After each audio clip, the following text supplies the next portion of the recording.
डर उस नफ्सा नफसी का है जब हम सब एक दूसरे से बेखबर हो जाएंगे और ये वक्त आ चुका है। एक चीज़ होती है स्पिरिचुअल वर्ल्ड और एक चीज़ होती है आपका वर्चुअल वर्ल्ड। आप खुद देखें कि आपकी साथ सीट पर बस पे बैठा हुआ शख्स मोबाइल पे तो पूरी दुनिया से राब्ते में है, पर साथ बैठे वाले को वो सलाम करना भी गवारा नहीं करेगा।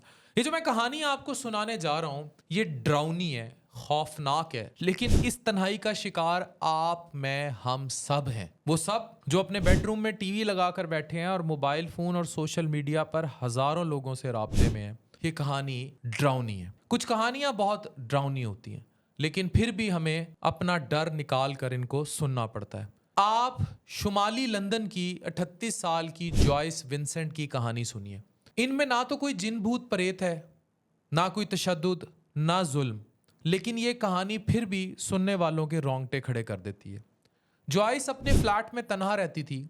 ये अपने खानदान और दोस्तों से कट कर एक टेंशन फ्री जिंदगी गुजारना चाहती थी। फ्लैट का किराया उसके ऑटोमेटिक अकाउंट से कट जाता था। दूसरे बिल्स के लिए भी उसे कहीं नहीं जाना पड़ता था।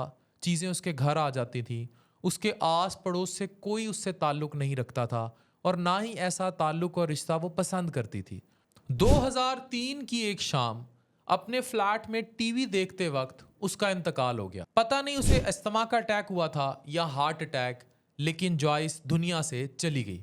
एक बंद फ्लैट जहां टीवी चल रहा था, एक लाश कुर्सी पर बैठी थी और दुनिया को के बारे में कुछ नहीं पता था।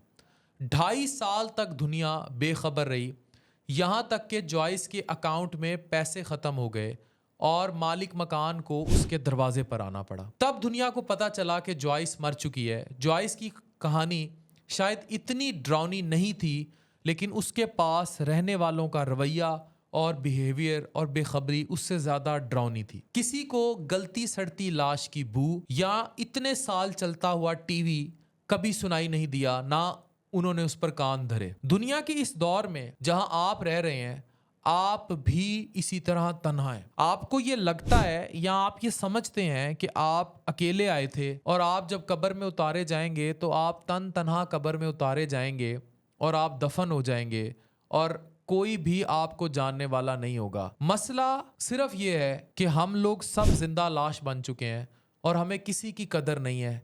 ना हमें कोई किसी से उम्मीद होती है, ना हमारे आस पड़ोस में किसी को किसी का पता होता है।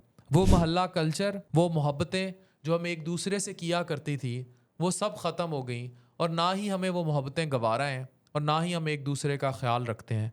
आप डरें उस वक्त से, उस डरावने वक्त से जब इस नफ्सा नफसी के दौर में हमारी कोई ख़बर लेने वाला नहीं होगा और हम तन तनहा इस दुनिया से चले जाएंगे। डॉक्टर अफान कैसर, साइनिंग ऑफ।